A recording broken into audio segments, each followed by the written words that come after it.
the Prime Minister to begin the debate.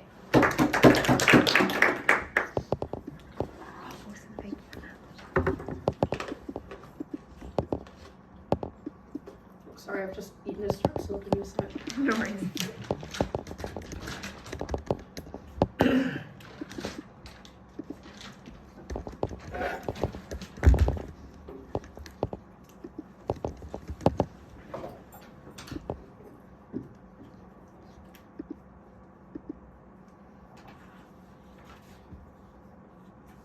I think it's quite telling that the areas of the world where school choice policy is the most popular and is the most widespread do tend to be the ones that have the worst quality public school system. And that is not a response to that poor quality public system, it is the cause of that poor quality public system in many instances.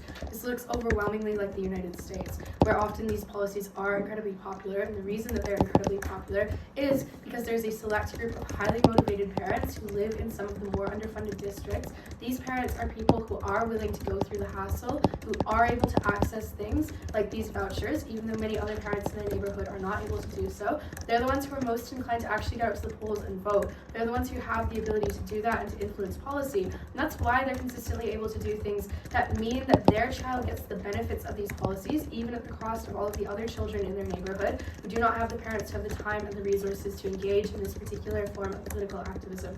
That is an incredibly regrettable system. It is one that is unfair, and it means that the benefits are overwhelmingly concentrated on a small number of children who for various reasons have forms of privilege that mean that these are not the stakeholders you should be caring about anywhere near the extent that these policies reward them.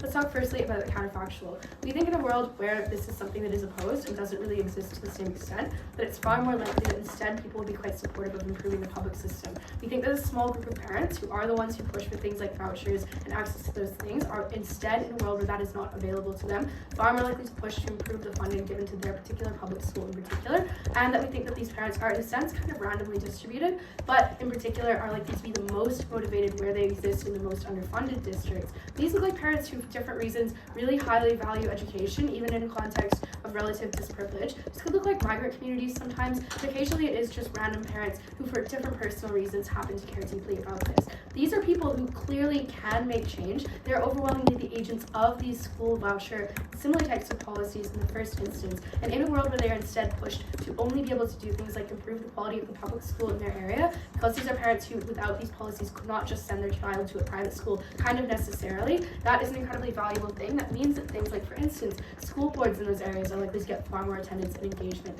It means that, for instance, local politicians and state level politicians are going to see this is an incredibly important thing for them to be able to do, to win votes in those areas. But because these are motivated parents who are able to engage kind of higher forms of political activism as well, that probably does get them things like volunteers, gets them things like local leaders in those areas as well. This is an incredibly important, politically powerful stakeholder. Let's talk then about why it is that on our side we think that, why it is that we think these policies worsen inequality. The first bit of framing I want to have here is something a little bit unconventional. It's probably going to be the only unconventional bit of the speech. Which is just to say that often these benefits are kind of described or like justified by saying, well, these are going to meritorious children. For instance, it's going to go to a scholarship that helps an academically meritorious child. We should care about that child getting to access private school. But I would say that the more meritorious a child is, the more that merit, which is usually just academic ability, is in itself a form of privilege. It doesn't matter to me if that child does come from a very poor background, does have very poor parents, comes from other types of disprivilege. If that child is so academically gifted that they're the stakeholder who gets the academic scholarship, sending them to that private school is actually not likely to make a massive difference in terms of their outcomes. And if that child went to a public school instead, it's highly likely that they finish that public school anyway because they are so academically gifted. It's highly likely that they're a motivated kid who has supportive parents who do their best in spite of that disprivilege, and that is itself also a form of privilege. So if this is going to meritorious kids, that is the least important stakeholder here. They're the stakeholder who's the most likely to come out perfectly fine through a public system as well, is accessing other types of things that help them along. You should care much more about the unmeritorious children who do not have academic ability, and they might not have academic ability for a wide variety of reasons, but it doesn't matter really whether they're lazy or whether they've, not worked hard. Like, all of these things that we use to justify merit are just not very important. At the end of the day, you should care much more about the quality of life for kids who just maybe are not going to have an easy time at school, are not academically gifted, are not going to do well no matter which kind of educational system they get. That's the stakeholder we care about open government. What is really critical here is that when you use these resources on things that are going to concentrate overwhelmingly on the kind of most academically talented children, that comes at a significant cost. These resources are often used quite poorly. To the extent that this is about giving funding to things like private or selective schools, it's not clear that they would always use this in ways that actually improve access. For instance, the school that I coach at has like 4 tennis courts. Why is that? I don't know why you would need 4 tennis courts. Probably 2 is more than enough. But that suggests that some of this funding gets used in kind of wasteful and silly ways. And often as well, it gets used mainly just to market and to signal the value of these schools as well, to the extent that this is about private schools, but also to the extent that this is about selective schools, to the extent that it's about religious schools. Now, obviously, the better case for side opposition is that they can point to some really targeted things, like making this contingent on scholarships, etc. But often those are also done in kind of poor and silly ways. For instance, they're often done as a way of just improving the diversity of this school, because it makes the school look more appealing to parents. When parents walk through the school grounds, they see a bunch of children of many different colors and backgrounds, all holding hands and singing Kumbaya and stuff like that. That's a different way that schools also signal their desirability. And that means that those kids, yeah, they're included in the school, but they're not necessarily given the support that they actually do need to succeed at that school, so it's often not that valuable for them. But also, again, we would just suggest that those kids, to the extent that they're in a public system, would just do quite fine, right? Maybe this is the tipping point for them getting to not go to Harvard and instead, oh no, they're stuck at UCLA. That's just not something to care about, right? Like, the difference between going to a really good university and an only kind of good university doesn't matter in this debate. It's not important. And there's just no way, really, that side opposition can say that this is likely to be more than that in terms of importance. I'll take a point from closing. No? Opening? Okay, well, I tried. And don't just remember that should be a tipping point if there are any close clashes. Do less too badly, and they should get seats taken off them too.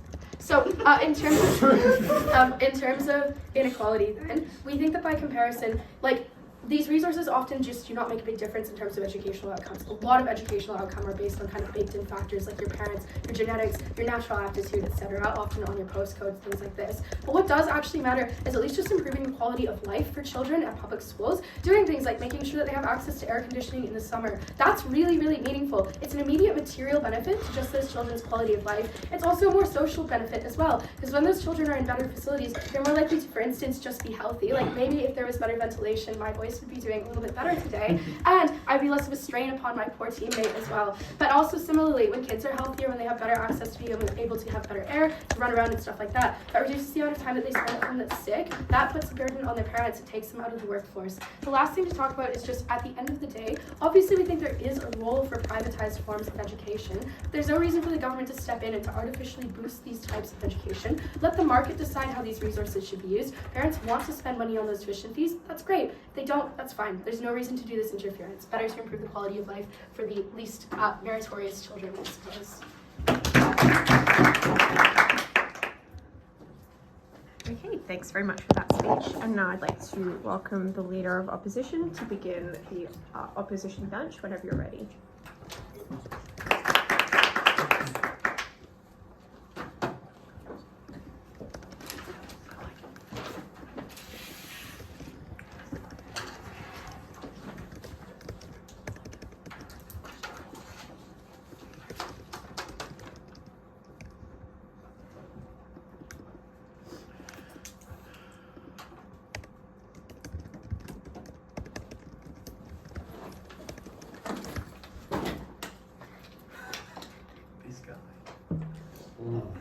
My favorite unmeritorious child. Fuck, the Price family's never gonna recover. How'd you get into out-of-district school? Oh, that's a On good that. story. Networking.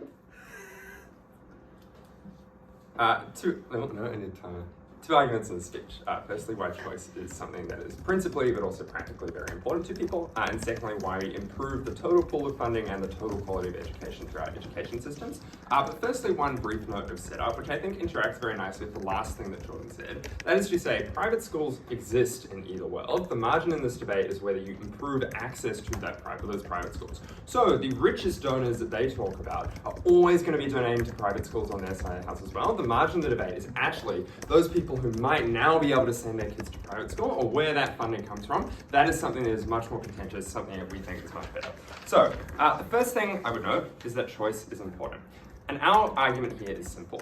You ought to prioritize more options to people living in a liberal democracy to where they send their kids, even if you buy their harms about maybe there is less funding for some of the more vulnerable people in public schools. We think that choice is something that is principally important, something that you should value, but also something that even if you had to cut that trade-off is something that would be practically worthwhile. Wait. Yeah. Do you think that the government should do things like, for instance, put funding into the really fancy pasta so that I can choose between home brand and the nice stuff? Or do you think that it's more important to just make sure the basics are good quality? Well, the first thing I would note is that education is not pasta, right? Like, the impacts of a good education are a lot more important than the impacts of you getting fancy pasta. But the second thing I would note is that often it isn't just fancy schools, it's different schools. It's religious education that is super important to people. It's people who have beliefs that are in opposition to either the ideologies of the states that have constructed their public education systems or the methods of teaching it, like things like Montessori schools that teach kids different ways of learning, that parents and kids we think ought be given the choice to choose to send their kids to those things rather than public schools. And I guess the argument the point of context I would note at the start of this speech is often, at the start of this point of principle, is often those are the schools that just don't exist in their world, right? Like if you don't have movements for school choice, you still get private schools, you still get the fancy ones, but you don't get alternatives. You don't get the ones that cater to kids of different needs. You don't get the ones that cater to parents of different backgrounds, that cater specifically to minority communities that wouldn't get that sort of support in the public system. The first reason that we think is important is because parents' ability to choose what is good for their children is more important than the government's ability to do so. That is obviously because parents know their kids better, but it is also because parents have more entitlement to control over their kids' lives. Like obviously not complete control, but there are obviously certain rights we give parents over the way that they should shape their kids' outcomes in their life. This is something we all prioritize.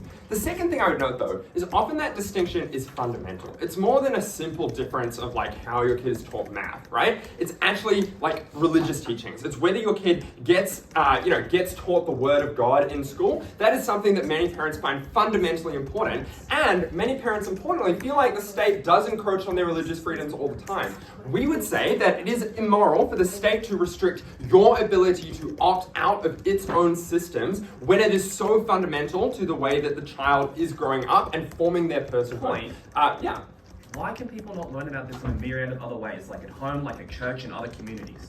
Because education is something that they spend the majority of their time at, and it's very hard for parents to police what's going on, right? Like, you have very limited access to see what your teachers are doing, how they're teaching your kid, but as a parent, the one thing you can control is where you send your kid. Even if that's not perfect choice, even if there are other ways where you could get some things, this is of significant importance enough that parents all prioritize that. The final thing we would note in this point, though, is even if you don't buy any of that, we think the perception of choice is important for buy-in to the education system, to the democracy as well. That is why you get people, complaining about socialism in countries, which, is bad for political discourse. That's something that we think is a harm to it. Second argument, why this increases the total pool of funding and improves education.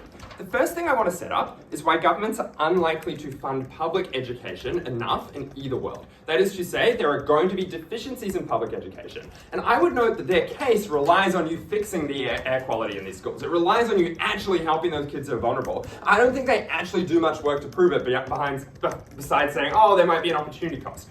There are a few problems that opportunity cost doesn't realize itself. First, governments lack capital that they are willing to spend on school systems. Governments are short-termist. The benefits of a good school system are long-term. You don't realize that in the next election cycle. You don't get the benefits from that. But secondly, people often have the incentive to pull the ladder up after they've got their child through education. It's unclear why they care about other kids as well. Secondly, we note often it is just, even in public systems, allocated politically. The reason that the education system in America is so bad isn't because school choice exists. We'd say it is a reaction to actually the more political allocation of funding to specific school districts, right? Where politicians get in because in particular districts they promise more school funding, and then the rich districts get the good school, the inner city districts don't get a good school. That's bad. School choice had no involvement in that. That was just something that is bad in itself. But the final thing I note is often the curriculum itself is the victim of ideology of the state. That means when schools in Florida do not teach critical race theory, that is something that is harmful, but that is importantly something that is entirely imposed by the state. We don't think, even in a Western liberal democracy, that that is always done in the best ways. The next point I would note here is it doesn't increase in the government world. Because, of course, for an individual actor who, they think might now invest in the public system, it's just much easier to invest in private tutoring, right? Like, if you try to invest or donate to the public school system, the benefits of that are so dispersed across every child that you never actually realize the benefits of them. You don't have an incentive to do that. Whereas we expand the total pool of money in education because people are more willing to donate for things like scholarship funds, because people are more likely to help private schools if they feel like the government's helping as well. And I would note that after private schools get the initial boost of government funding, it is easier for them to then seek private donations, easier for them to do things like set up trusts, which help them actually enable access to kids who are of more vulnerable backgrounds. The final thing we would note here, though, is just that private schools are just more efficient, right? Like, they have market incentives to do well, and the argument we get from this team is like, oh, it's used on marketing. But of course, parents can obviously see through that when marketing is so, comes at the expense of the actual quality of the education. Like, you have published results and stuff which they can look at. But secondly, the government's often just like pull the funding of the scholarship scheme if they're just wasting it all on marketing and tennis courts. The impact of this is it's easier to send your kid to non-government schools, so the access barrier is down. And that means, yes, kids are more likely to get into Harvard from minority communities. They're more likely to get to UCLA because you, on their side of the house, you don't maybe make that kid go to a slightly worse school. You make that kid who has that academic ability, who we all prioritize because they're the ones who can get the most out of education, you actually give them a chance on our side of the house. You actually give them the ability to uplift themselves because some state systems are always going to be bad. We give the chance for the people who are the most vulnerable to escape that.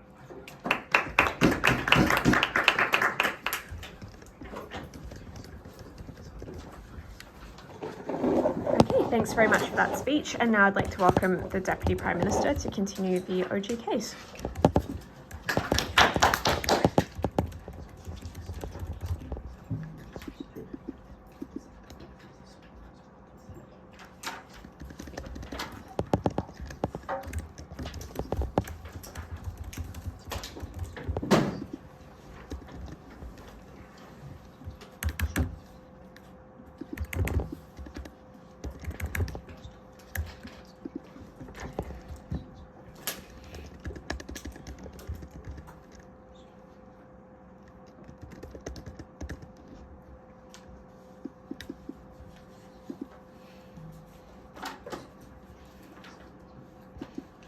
Before we get our characterization strawman by the closing half, it is important to note that obviously no side in this debate is going to help the most low SES and most vulnerable people for the simple reason that is set up in the context of this debate, which is that the political capital for either policy comes from the marginally well-off parents who, but for this policy, would or would not be able to access private schools. But what this does look like is, if we look at, for example, Killara Public School, which is a more well-off public school where the parents are from a more high SES postcode and are probably more closer to accessing a private school, what this debate is about is, for that top 10% of students, where the marginal change in school choice policy is the thing that lands them into private schools, because they're the ones who probably have the support that means that they can get that scholarship, because they're the ones where if they had 20k extra in their parents' bank accounts, their parents would be more willing to send them to a private school. Is it better to then just silo them off into private schools where they learn more inefficiently, where they operate inefficiently, and they're taken away from the public system?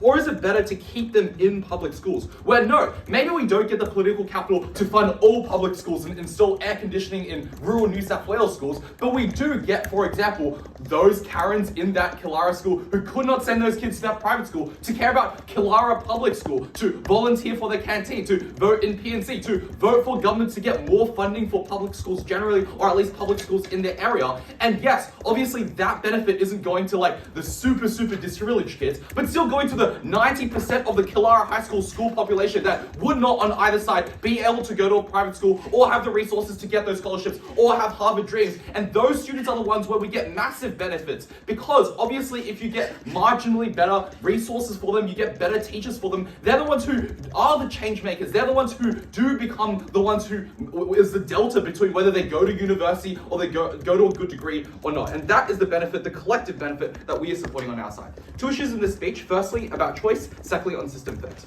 Firstly, they they push a principle that you should prioritize more choice. Firstly, I don't think they get this choice to a large degree because, as we explained in our context, choice is relatively symmetric. This is about a marginal set of stakeholders that are lobbying for themselves. But secondly, the principal limb of choice in this debate is highly unimportant given the context of the fact that we force kids to go to school in the first place, which means that the mere choice of school and the marginal changes in your quality of life in that school seems unimportant to the school as a whole. But this isn't just an arbitrary thing. The reason why we say, well, kids don't have choice to go to school, we force them to go to school, is because governments and society, as on a first principles basis, recognize that people's later life outcomes are so important that it's okay to lock them up in school and make them learn so that later they actually have a good quality of life and they can maximize their choice options later in life. That's why the choice principle actually belongs on our side. Because if you, as an opportunity cost, take away funding from public schools from the 90% in Clara, then you're denying choice from far more students, because all those students are now denied a better education that can give them more choice in the future to apply for university degrees, to have a good quality of life, to feel like they've gone to a school where they've learned something rather than just staring at a whiteboard because their teacher could not teach them effectively. And that is the choice claim that exists better.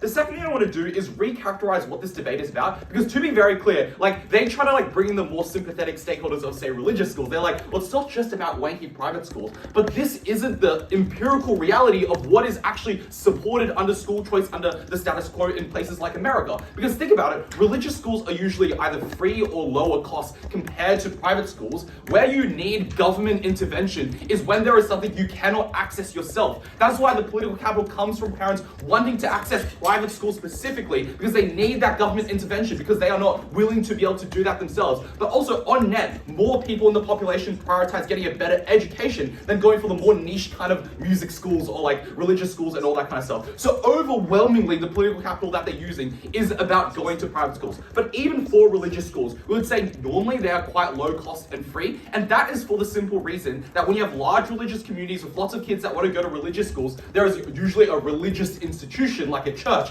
that will give funding for those kind of things, which means that access to that is very marginal, not so important. So, given that choice is an unimportant principle for their side of the debate, now let's talk about the system effects. But before this, closing, what's your extension?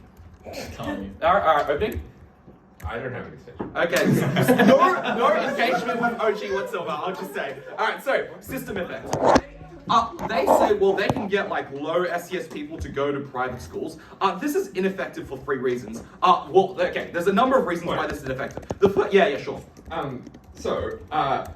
Maybe religious schools are cheaper, but why does that mean governments wouldn't fund them to the extent that it makes it even cheaper? And doesn't that still increase access to a larger group of stakeholders who now only have to pay a very small amount to go to that route? No, because obviously choice is not a binary and absolute. Because in that sense, I would say a poor parent might put in a bit more money so they can pay the $5,000 fund to go to a Catholic school a year, and that is within their means, even if it's harder, while they are absolutely unable to access a private school because they literally don't have a $200K salary, for example, which means that is more the difference we're talking about in this bit. So, system effects. Firstly, their systems of targeting are fundamentally ineffective because a lot of their policies have no target. They're just we'll fund private schools extra, which they can spend on whatever they want. Secondly, a lot of those only target the marginal student, so the 10% in Clara that I talked about. And lastly, even when they try to target the least well-off people through scholarships and all that kind of stuff, firstly, often those metrics are really poor. They use things like postcode that don't accurately capture the nuance of a student's situation. But secondly, there are often no ways to capture the things that they want to.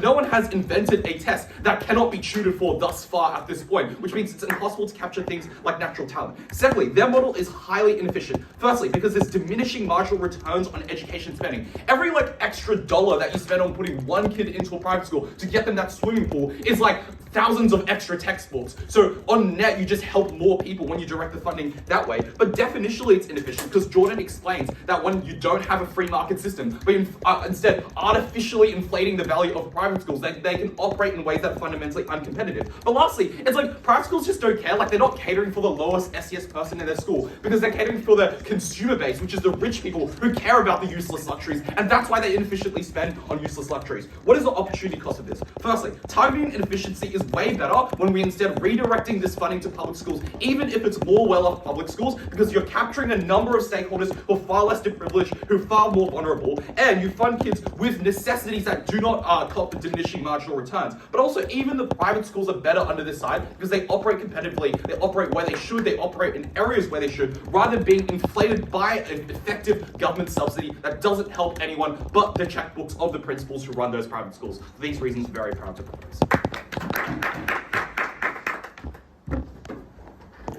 Okay, thanks very much for that speech. And now I'd like to welcome the Deputy Leader of the Opposition to conclude the opening half of this debate.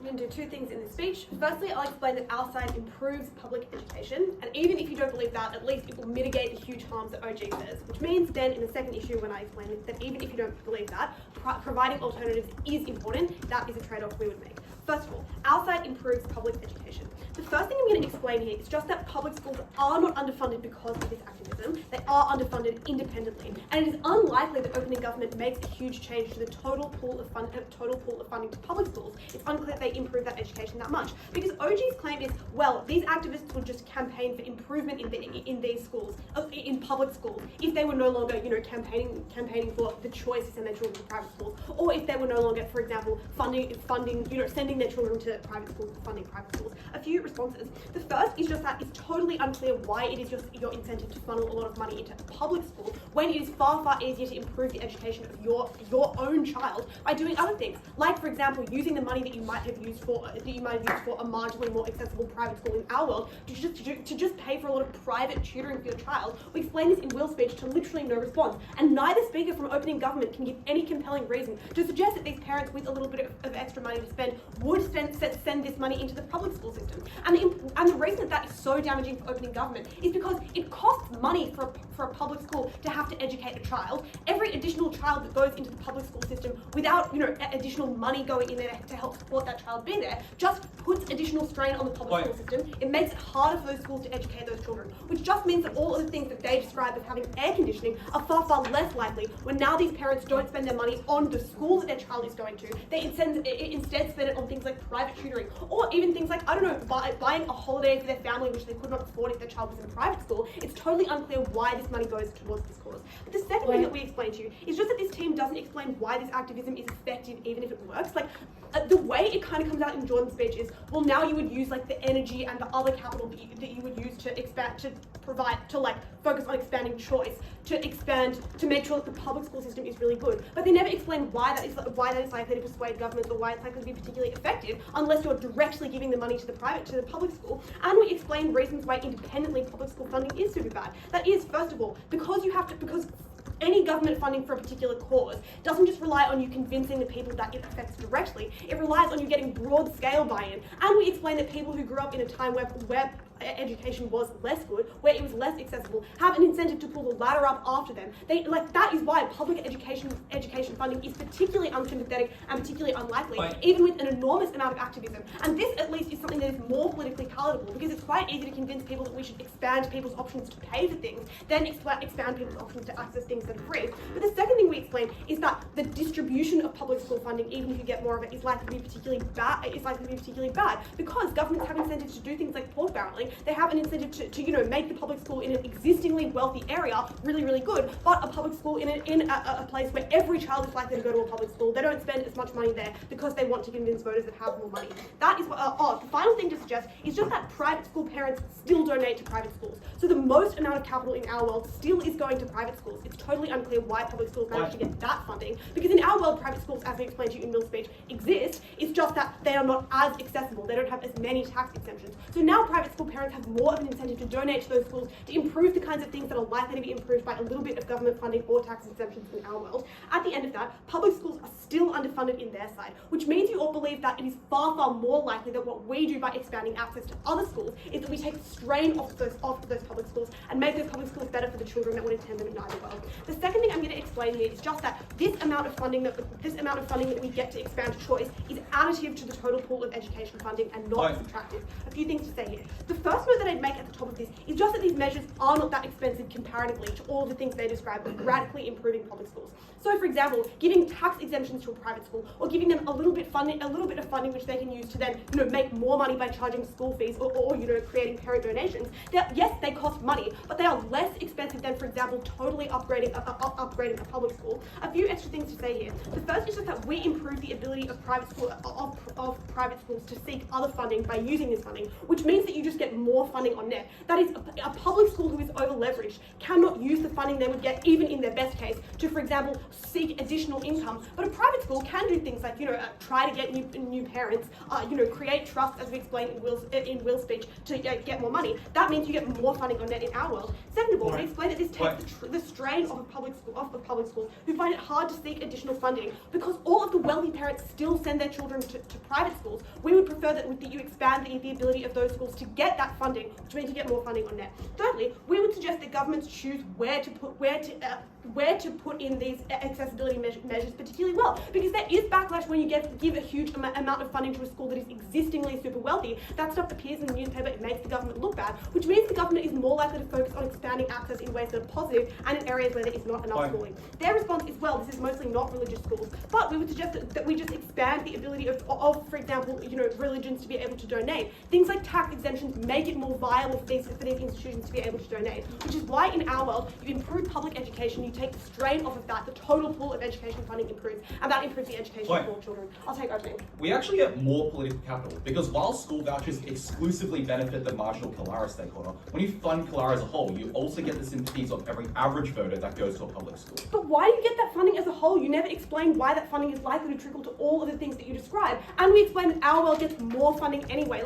I just don't know who you are persuading. I just don't know why a school that has so many more people in it is able to provide all of the things that you describe. At least we make alternatives more accessible, which means for the people that don't have a choice, their option is better because they are spending less money. Final thing I'm going to explain is that even if you don't believe that, providing alternatives is important. The first thing that we explain here is just that the government is a poor provider of education. The private sector often is better. And their claim is, well, private schools will use this just to inflate their value in other, prestige ways. A few responses. First of all, it's unclear that tax cuts and stuff are the tipping point that create that harm. We think that the focus on increasing, this is a focus on increasing choice. You probably buy tennis courts on either side, but it is only in our world that you do things like increase scholarship funds, which is really important for people's ability to access those things. Second of all, we would suggest that the rhetorical part of this activism makes this harder, because now you tell these schools that the people that go there should not just be legacies. You improve the actions of these private schools in our world, and that is important. But thirdly, we explain that these private schools are particularly efficient. Firstly, because they compete on rankings for realistically a lot of money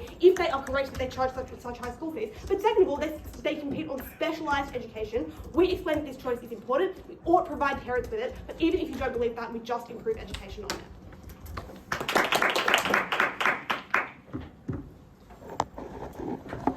Thanks very much for that speech. Ellie Eastwood in here. Yeah, I will. Cinematographer. Should I let you go and just Yes. Probably. That would be, yeah. That would be good. So true. Alright, thanks very much for that speech, and thanks to all of the speakers in the opening half. I'd now like to welcome the Member of Government to begin the closing half of this debate. Are you ready?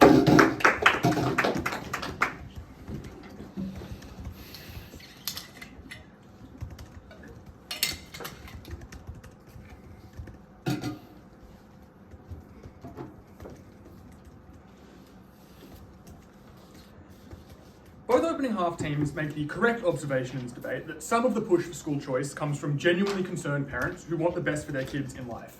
We're going to widen the debate and win it at closing government by explaining that there are actually two significantly more powerful groups of people driving the school choice movement. The first is quite conservative parents who are quite concerned about their kids being exposed to racial minorities or religious or ideological beliefs that they don't believe in, like a push for things like diversity, like a belief in a multiracial democracy. And the second is conservative politicians who very cynically and obviously weaponize the school choice movement to defund public schools and our public education, which they are ideologically opposed to funnel money to their donors and very wealthy benefactors in the private school system. The extension is very, very simple. We're just going to explain that the goals of the school choice movement on net are actually pretty outright harmful, that tend to drive worse education, not just for public schools, which opening government talk about, but also for the actual private schools themselves, which tend to be less regulated, have less rigorous standards.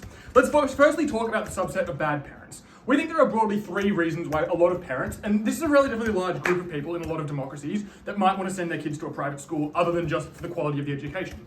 The first is that they sometimes want to take their kids out of the public system for racist reasons. And look, you just have to look at the history of white flight in the United States, for example, and the fact that the evangelical movement in the wake of the Brown v. Board decision, which desegregated education, was the spark of a huge amount of the rise of private religious schools, evangelical schools all across the American South, that was a huge nexus for political organization. And even in you don't have to believe that parents are actively racist, you just have to believe that they're concerned. You have to believe they've heard racial stereotypes about inner city schools where they're going to be exposed to kids of different backgrounds who might come from worse homes, and all you have to believe is that these parents believe things like stereotypes, that they're going to be disruptive in class, their kids are going to get disrupted in class, that they're going to be exposed to more danger, that they're being constantly fed media, which is often quite politically biased, and encouraging them to believe this. The second reason that parents might have bad incentives is that they're often quite ideological.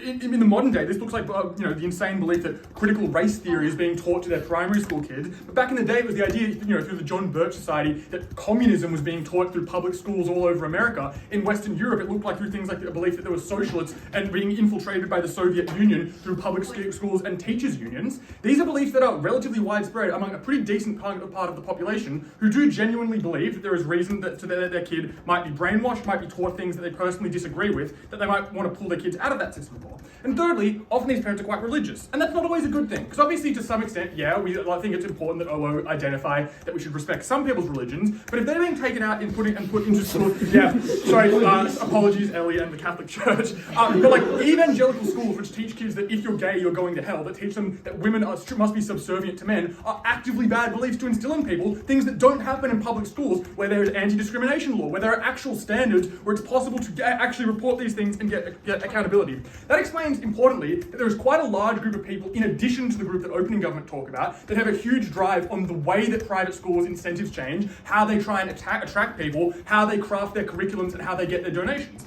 But secondly, let's talk about conservative politics, because this is an obviously incredibly crucial part of the debate, given that conservatives run governments in a lot of democracies. They have a huge amount of influence over things like curriculum, like hiring and firing teachers, like actual education standards and school funding. The first reason they obviously support school choice is that they oppose public education ideologically. They see it as an overreach and an infringement on parental rights. And OO's claim is, well, public schools get underfunded anyway, but the difference is this gives them the cover to do so and gives them far more justification. Because if you're just like, we're going to cut $500 million from public schools just for the hell of it, obviously there would be parental backlash, people would be upset. But then you just have to look at what the Texas government did this year, which was pass a $500 million public cut to public school funding, specifically to reallocate to a voucher program, because it allows them to justify it as, well, we're cutting funding but giving you more choice so you can send your kids to these other schools. That is specifically what gives them political grounds to be able to undercut public education. And note that this is an active harm, not just the opportunity cost that opening government talk about. It is actively giving them the ability to cut funds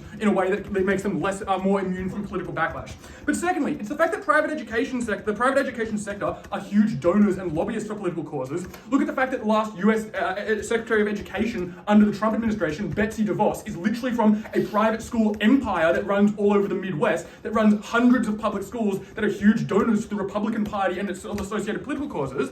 Noting also the fact that these institutions are often heavily monopolized. Either they are large parent companies that run a huge number of private schools and have a lot of donor power, or the fact that they're just a religious institution that has obviously a huge amount of political clout, that has a huge amount of money to be able to donate, and that means they have a huge amount of influence over these conservative politicians individually, but also governments as a whole in terms of being able to set things like curriculum standards, like things like their obligation to do things like report child safety, like their ability to actually do their job as a school. So there is obviously a huge financial and political incentive for these conservative politicians to bow to the interests of these private sectors' education. Before I explain the actual impacts of this and why it wins us the debate, opening. Your opening says that the alternative to parents advocating for choice is advocacy to change public schools. Is it better that parents don't currently advocate for all public schools to not teach critical race theory, or for them to send their child to a different racist school? Obviously, it's not good to isolate them into their own crank school where they get more radicalized, where they can network more effectively, where they channel funds to crazy politicians who can then enforce that on everyone. We would much prefer they go to a public system where these kids themselves are exposed to people of other races and ideologies and religions, and it gets normalized when these parents realize that actually, that there is less, less basis to their sort of crazy beliefs. Okay, this leads to five impacts in the debate. Firstly, private schools are often quite deeply segregated in democracies, not just by class, but also by race, by ideology, and that has huge harms for democratic norms and participation. It means you're not exposed to other races, it means you're likely to see more racial polarization and racial stereotyping and racial tension in society down the track. Secondly, it's the fact that these private schools have much worse standards. There's less oversight of their curriculum due to the huge lobbying power of religious groups, of private school organisations. There's religious pressure placed on governments by voters, and things like at-will employment for teachers who are generally less protected in private schools than they are in the public sector with things like teachers' unions.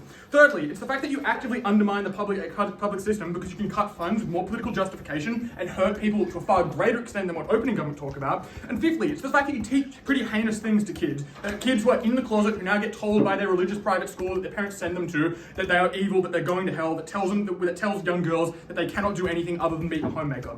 This extension wins the debate in three distinct ways. Firstly, we explain that there's a much greater and much more powerful group of actors involved in either team in opening half or anything closing opposition can bring. Secondly, we give the most realistic characterization of the actual incentives behind the school choice movement, which gives you certainty in terms of the way they are likely to behave, rather than the more speculative benefits that opening teams talk about. And finally, it's just the biggest impact. We explain that structurally it cannot be good. The school choice movement is an active harm, which supersedes opening government's claims of opportunity cost. It also establishes that OO's benefit of access to private schools isn't actually always a good thing. That's why we propose.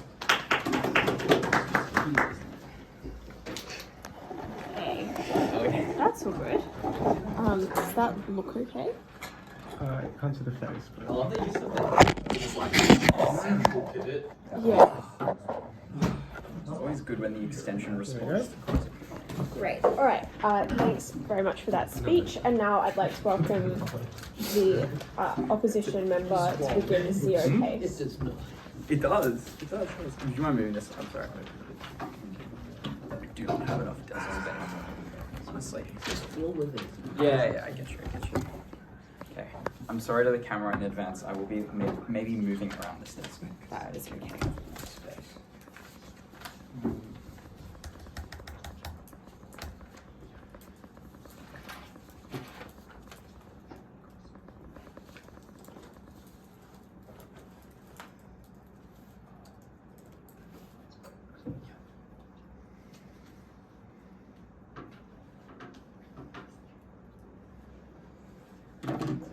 Alright, ready to go? It's brilliant when your extension responds to this, because all of their analysis is about why conservatives will push for the funding of other schools, but the structural reasons they give are that conservatives are really powerful, they're in powerful positions of government. It seems reasonable the alternative then is them moulding public policy in these places, them moulding that because they have more incentives to. Because instead of just helping some people who are already incredibly rich, you can mould the policy that everyone receives. You can shepherd everyone into believing critical race theory is bad, and that is the actual reason why a lot of the things taught in Florida are harmful. It's their disallowing talking about things like being trans in school, and it is only when you provide those alternatives that you take it away. Second broad response is I think that because people, or if people fear some sort of racial minority, it's unclear why they'd live in an area with a ton of them. But then thirdly, I think a lot of conservative people are exceptionally rich, and so it's unclear why they would need or push for these vouchers in the first place, which is why I think their extension fails. So the next thing I'm going to do is provide a frame that I think will take out the vast majority of opening government, because they say that the people who support school choice are the people who can't afford private schools, but I think it is precisely the opposite. The people who support the things in the info slide are overwhelmingly people in private schools already under the guise of this ideology, saying it is good for the little poor kids because they want their school to have more money. They want their fees to be cheaper. But then secondly, these are the people who are the most politically and financially aware. It is the bankers who are the most greedy, who know exactly how much it would hit their pocket and pay attention to that, which is why it is those specific people who are pushing for these things. Why does this empirically take out the vast majority of their claims? Firstly, I think it kills all of their claims about these people going to government schools, because that is the vast majority of their analysis. It is, if these people did not do this, they would instead go to government schools. But these people are already in private education. They want to make things cheaper for them, but if that did not occur, they would still stay in these systems, which means they do not get the changes that they want. Secondly, it opens up all of opening opposition's analysis, because it explains that because these people don't go to public schools at all, this debate is instead about whether or not you can, do stuff like provide an alternative that makes those public schools better. So, have I got everything? Yes. How does this make these schools better? Two broad reasons. Firstly, it provides an alternative for public schools for some people, which means that you motivate public schools towards providing better education. Why is that? And it keeps them accountable because a lot of rich people in these sorts of education systems are incredibly valuable to public systems, i.e., they provide them with lots of money, they advocate in those schools. So governments have incentives towards making their schools better, and when the rich people who are in private schools advocate for getting more people to go towards these systems, that is when those government systems are screwed over by not having those people, and it is likely that they have to keep up with that in order to make that system good. Secondly,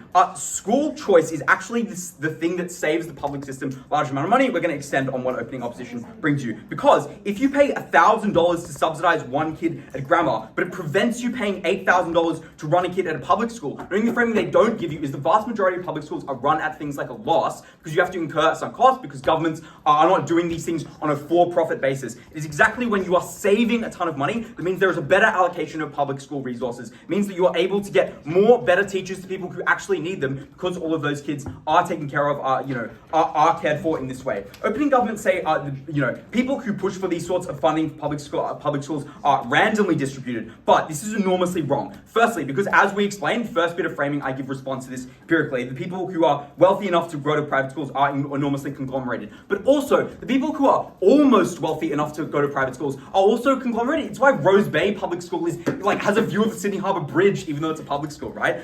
They have those sorts of things anyway, and it is why that they do not get any of the changes they want. At the end of this, I think we absolutely take out government bench, but I'm going to explain why even if you take them at the best, this is more equitable than counterfactual. Before that, I'm going to take opening. Yep. We explain that there is a large group of politically engaged parents who vote on education as their #1 priority. And those parents are the ones who care about things like, for instance, a scholarship to send their child to the best private school in their city. In a world where they did not have this, surely that means that politicians would have to improve the public system as the only way to win those votes. Okay, this is obviously the next bit of argumentation about what the counterfactual of what these people do is going to respond to this. But then secondly, these are the people with the least amount of political power compared to people who are already in private schools, who have that level of money, who have that level of connection, right? They are the people who work in enormous financial firms. They do have those sorts of connections that make them exceptionally powerful. But the next argument that we are going to explain is that this is more equitable than the counterfactual of what those parents would do otherwise, which means even if you believe this point of information, they lose. So, what is that counterfactual? Opening opposition say that, well, America is not an actor in this debate. Our analysis is that America is fucked up because of a lack of choice and lack of choice in these systems. Because America doesn't have that many private schools, but each school's set funding comes from the zoning of not nearly as many as Australia and stuff like that. The framing is a large amount of zoning in public schools comes from a lot of the funding from public schools is just the funding of that district. That's the way it is set up. And so the counterfactual that we are going to bring you is if these parents care so much about their kids' education, the comparative is they just move to an area with a different public school, and that is enormously, enormously devastating because you don't get all of those harms. They move to a far, far richer one. So why is that the case? I think, firstly, everything government bench tells you about the ability of these parents to lobby the government implies that they have an amount of power, implies that they care about these things incredibly, incredibly deeply. So what do they do in the counterfactual? They restrict the funding of public schools to not going everywhere. They want it in their area. They want to make sure that the area with a lot of rich people is the one that gets a lot of funding, or they just ditch their area. They move out, they go to somewhere that they care deeply about. Given that on their side, they're saying these people care so much, they're going to lobby the government to change education policy. It seems that a far more reasonable policy is just to move to a different area. It implies that is probably far more realistic, and probably far easier. So I think these people have both the capacity and incentive to do this, and that enormously fucks over these people in a way that is just enormously detrimental. And the last bit of framing here is that these people don't just care more about, they don't just care about public school education. They care about security. They care about whether or not their kid is safe, and that is the reason they want to go towards, private schools in the first place, which means ensuring that their kid is safe is why they push for those things. Lastly, why are selective schools incredibly important in this debate, touching on something no one has talked about, from two selective school kids? Firstly, I would say not everyone has the same educational needs. Selective schools specifically meet the needs of clever students such that they don't suffer things like tall poppy syndrome, so that they can develop properly. Opening government and opening opposing opposition both try to say that this is not what the change in this debate is. But the change in this debate is actually quite specific, right? It's a rich, gifted kid is catered to in either world. A poor, gifted kid is uniquely catered to in our world. Uniquely catered to when they have a school that can provide them with stuff. But then also that it opens up more resources for other schools that don't have those things. The teachers can give kids more time. They can actually help people. This is the thing that actually is the change in terms of getting kids better education. For all of those reasons, proud to oppose.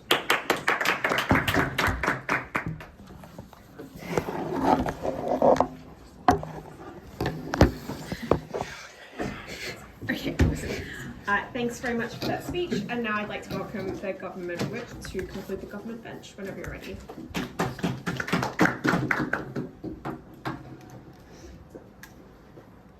I'm not getting nude, I just am warm taking it off. Thanks, that's reassuring. Yeah. Well, you look quite concerned, Kat. I thought you were unbuttoning it so it would look cooler in the room. No, I'm not cool.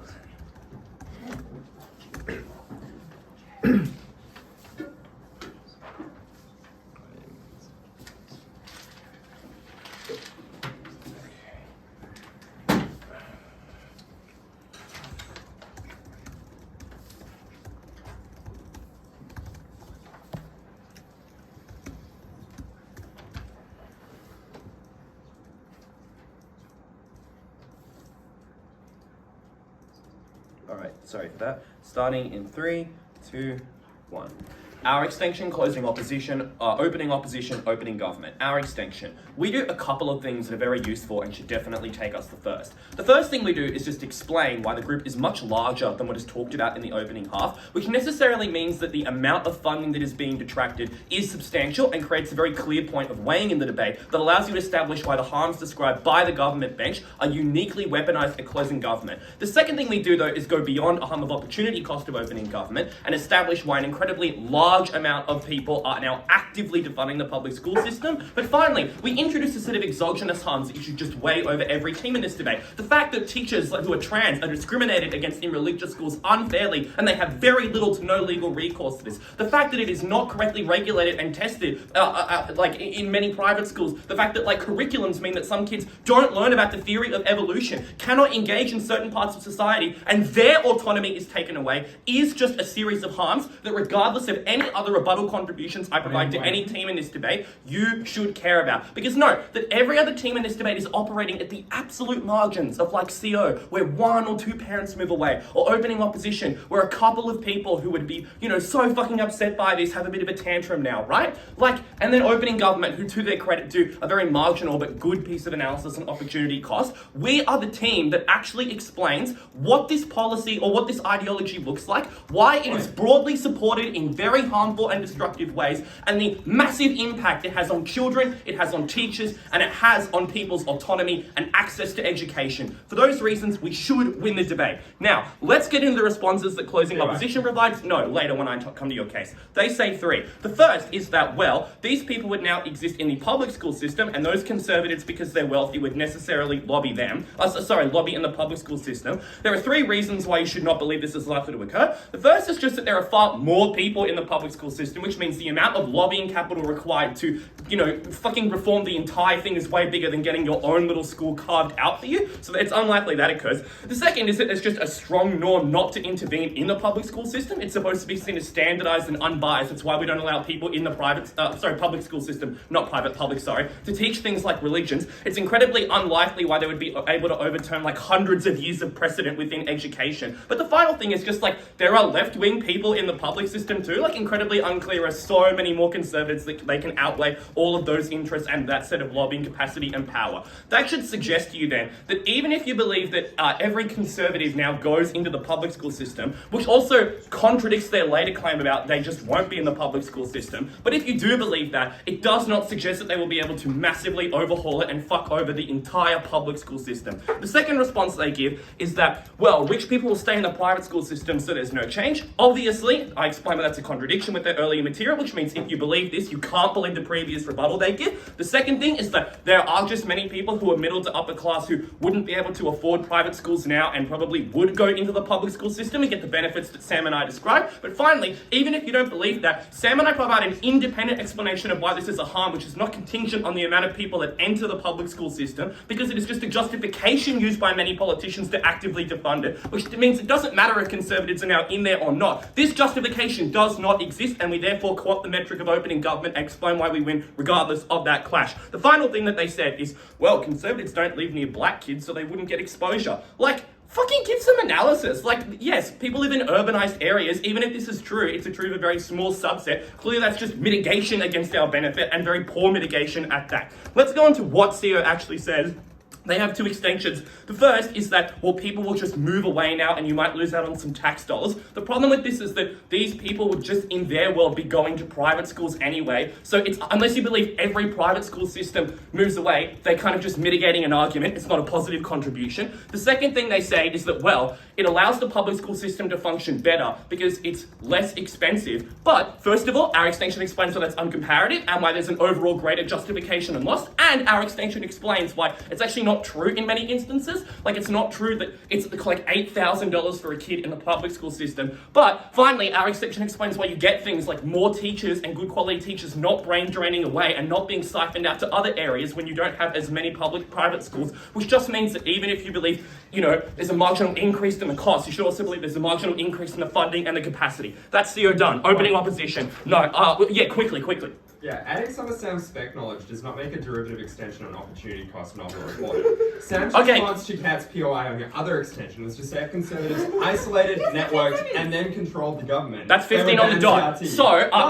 it's 15 on the dot. You have to stop talking. So, calling us derivative is not useful. Listen to all the weighing I give at the start. That was a silly POI. So, opening opposition. Opening opposition do two things. They make a choice argument, and then they do mitigation against the extent to which this will actually get reform in the public school system. Let's address these pieces of mitigation. First of all, they say there isn't enough political capital for people to change their voting habits. People obviously care deeply about education. It affects their children's economic autonomy. It affects their socialization and their emotional development. Completely unclear why they wouldn't vote on this. Secondly, it's in tension with their material that says, well, education is politicized in other ways, like it only goes to white areas. But obviously, even if you believe that, it's just uncomparative because it probably goes to poorer white areas now. And our extension uniquely explains why this prevents other forms of bad politicization, like the way that teachers are discriminated against, like brain drain, like not teaching evolution. The third thing they say is that, well, the benefits of per child is small. That's mitigation. Will, yes, can do division, but obviously we explain why there's a huge increase in the amount of funding. It's unclear Will's big denominator over small numerator argument is true. So, what does that mean for opening opposition? A couple points of weighing. It means that the only way that you can actually credit them into the debate is to believe that their principle is important, which we actively flip, because we explain, as I allude to in my introduction, that the autonomy and choices of a far greater set of actual children and of teachers are actively compromised in their world. Opening opposition's out of the debate. But even if you don't believe they're completely out of the debate, obviously our characterization against opening opposition still expands the scale of impact, still introduces a set of exogenous harms, still improves why the quality of teaching actively decreases, which means even if you don't think the amount of people like now going into education leads to more funding, we explain that good quality teachers who can have a massive impact aren't siphoned away to the private sector, which is an independent and different way that opening government tries to get this benefit. So, opening government, what do? They make a good resource argument and they mitigate the extent to which we should care about these kids. Good for them. We beat them for a couple of reasons. One, obviously we expand the capacity and likelihood of this harm actually occurring and the scale of it by actually characterizing what the movement looks like, by actually explaining what this ideology is and how it's likely to function and explaining how pervasive it is. But secondly, we outweigh them in a set of other ways by what I've already said, like the set of exogenous harms that we introduce in the debate, which are quite vulnerable stakeholders, right? Like it's children, for example, being socialized in a way that makes it very difficult for them to interact with society because they've been put in areas where they are absolutely in echo chambers for all of their social development. For these reasons, CG. Yeah, thanks. All right, thanks everyone for the debate. I thought it was broadly very high quality and interesting. So what I will do in this adjudication is provide some feedback. I'll tell you the result and then I'll explain how we saw the debate. It was unanimous. All right, in terms of feedback, first thing is, as I said, I thought this was a very good debate. I think my main comment is I feel like more of this debate could have discussed the causality of the relationship between the quality of a school system and the degree of school choice. I think that's quite an interesting question. I really liked when people talk about it. I think there's just more to say about what motivates governments to bring in policies of school choice. My other comment is I think that this debate does fixate a bit about like just private schools. I think there's way more to say about selective schools. I think there's a lot more to say about the way that public schools adapt, for instance, by having things like opportunity classes or extension classes. For instance, like co-ed education is, I think, a big part of this debate, which doesn't get any airtime. So, you know, those are some thoughts. Feel free to talk to me more if you want more thoughts. I've got like quite a few. All right, cool. Let's get into it. So the call is as follows. First goes to OO, second goes to OG, third goes to CG, fourth goes to CO. OO, OG, CG, CO. So to explain that, I'll start with the opening half and then I'll explain how both closing teams weigh in. Let's start with the opening half. Opening government's claims are as follows. Firstly, they suggest that this debate is about the set of people who are seeking additional access to currently inaccessible private schools. So that means people who are like perhaps upper middle class, who are particularly educationally motivated, but who can't access private schools unless the government helps them to do so. And they suggest that this group of people are likely to seek funding for public schools if they do not have the choice of private schools available to them. And that additional funding for public schools will obviously be beneficial for those public schools. They then do, I think, some very good weighing of meritorious kids versus unmeritorious kids, suggesting that the right of smart or gifted or educationally motivated kids to access high quality education is just less important than the rights of, generally kids at public schools to have a good quality of life. I think they do some good impacting here about like access to basics and essentials like air conditioning, etc. So I think, yeah, that's opening government's contribution. I guess just as some commentary, which I will go into a little bit more, but I think that the scope of this point is a little bit vague in the sense that it seems like quite a small group of parents who would be motivated in the way that opening government describes, but a relatively large impact in terms of public school funding. It seems a bit unlikely that you can claim the full scope of that impact if the group of parents is as small as described. But let's talk about what opening opposition's responses are. I think there are broadly three. I think the first thing that they do is suggest that it is just unlikely that additional funding is successful. I think this is very well explained. So they suggest that the set of parents opening government is talking about can just do other things, like seeking out tutoring, but additionally, to the extent that they can campaign for changes in the public education system, it seems like they don't care about public education broadly, they would just care about their own school district. And I think by the characterization of this being like Kalara parents, that seems pretty true. Like it does just seem like that group of people are unlikely to be very broadly motivated in campaigning for better public schools, given the characterization of both opening teams. I also think that OG, like in a POI to DLO, is like, well, you access the political capital of public school parents generally. But that is very confusing to me because that seems entirely symmetrical. Like the group of public school parents exists on both sides of the debate, which means that I think if I believe that POI, that group of people is likely to lobby for better public school education anyway, that further narrows the importance of the Kalara parents in getting greater public school education. So I think opening opposition just does a pretty good job kind of causally of suggesting that this does not occur. They then have two ways of kind of breaking that lack of impacts. So firstly, they suggest that choice ought to be a deadlock breaker for three reasons. Firstly, because it makes parents more invested in education, they have greater faith in it. Secondly, because choices are often legitimate, they reflect important values that we give to parents. I think that this is damaged significantly by closing government later in the debate, but we'll get to that. And thirdly, that meritorious kids are owed a degree of choice, that it can be very transformational in their lives. They can, go on to go to Harvard or whatever, and that is important. I think that it is like that does not defeat the weighing we get from PM on meritorious kids. I still think they're less important, but it does seem like a just much larger impact than the very dispersed and speculative impact on public education. The other way that opening opposition provides harm is just by suggesting that this is likely to be cost saving. So the explanation here is that, kids being in public school education is a greater cost for the government than kids being in private education, even if they're subsidizing private school education. I think there are additional ways to explain this about exactly what that cost looks like, but I think it is true and proved to sufficiency in the debate. So what that means at the end of opening half is I think that we are weighing greater public school funding in a particularly limited situation and one that doesn't seem hugely morally important to the extent that it's like Kalara High School versus a fairly transformational experience for a small number of kids and a degree of cost saving in the public school system, which I think like OO does a lot more explicit weighing, I think, is to explain why that quantity is important. They explain what that looks like, in the lives of a public school student. But I think those are just also far more certain benefits. And so I think that they extract opening opposition, the win in the opening half. Let's talk then about CG. So the CG extension starts with the premise that there is a wider set of people invested in school choice ideology than the educationally motivated parents described by opening government. They suggest that in particular, this is conservatives and conservative parents, and they then have two claims that come from this.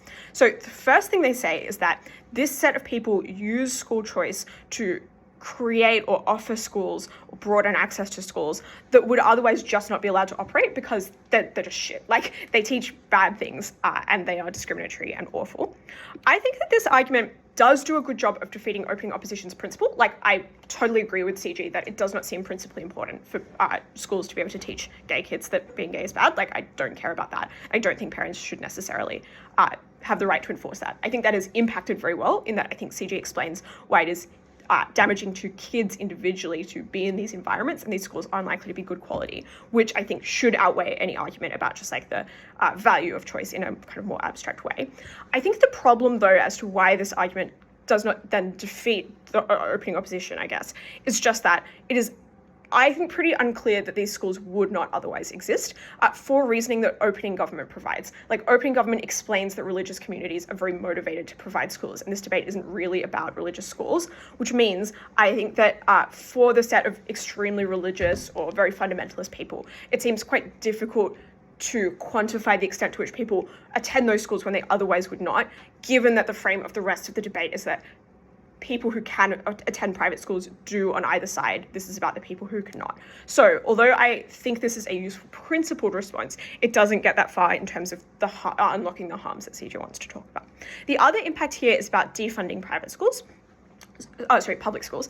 So the claim made by CG is essentially that this provides a relatively politically appealing pretext for defunding public schools because it makes people feel like they're getting an additional choice in exchange for, the millions of dollars of cuts to public education.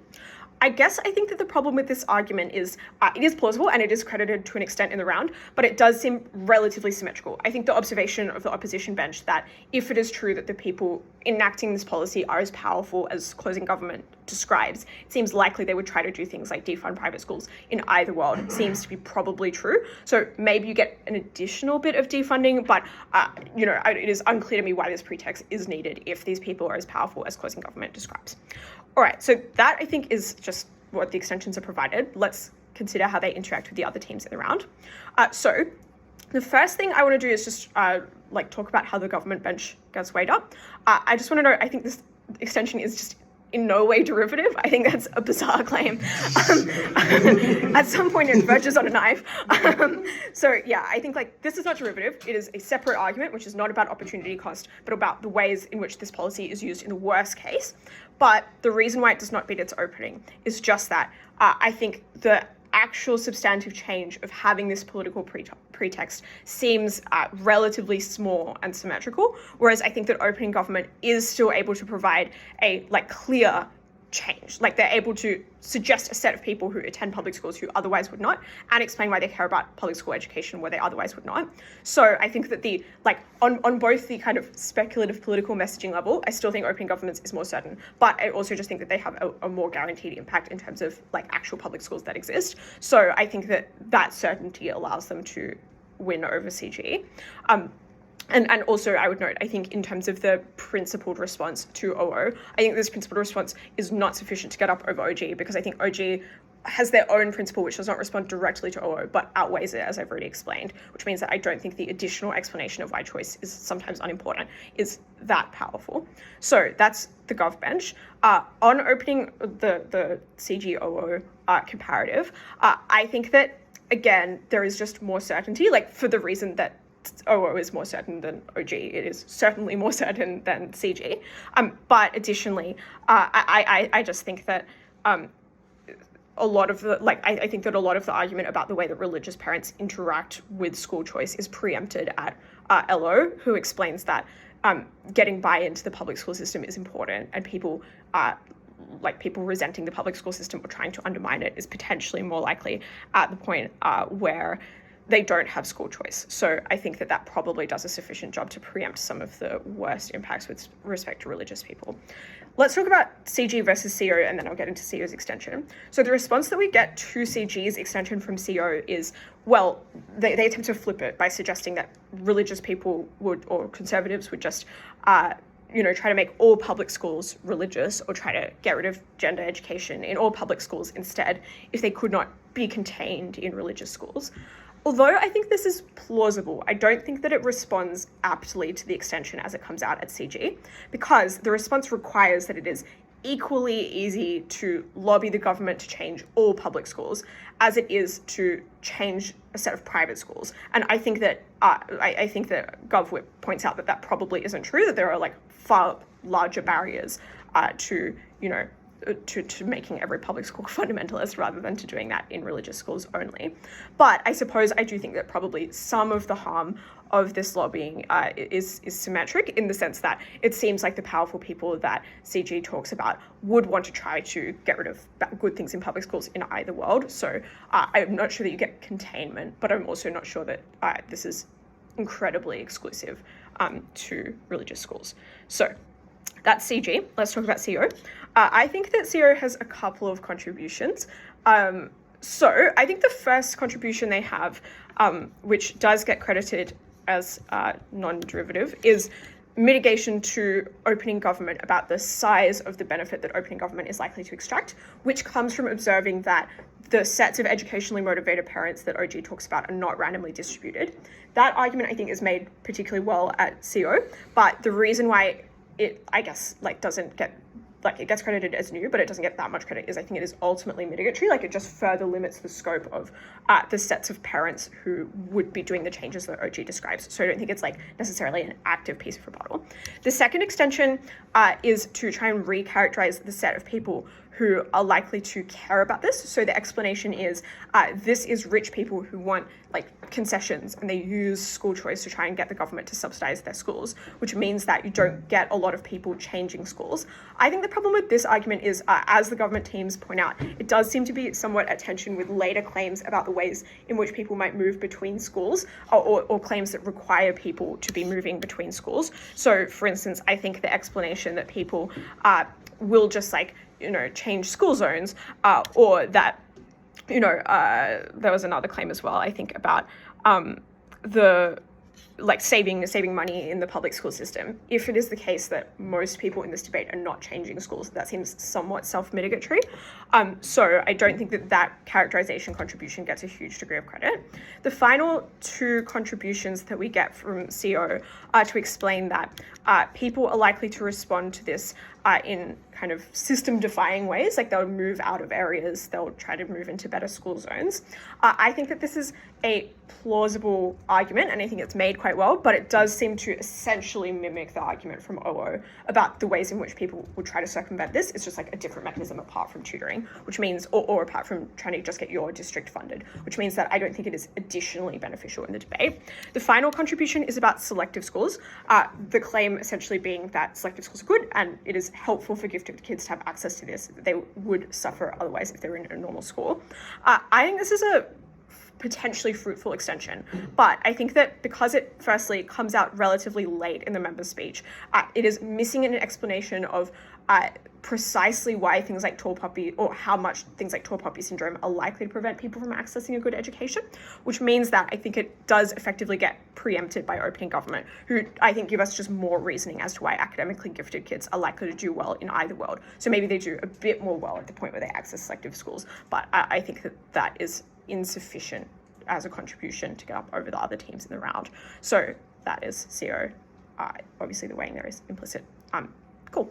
I hope that makes sense. Feel free to come ask questions.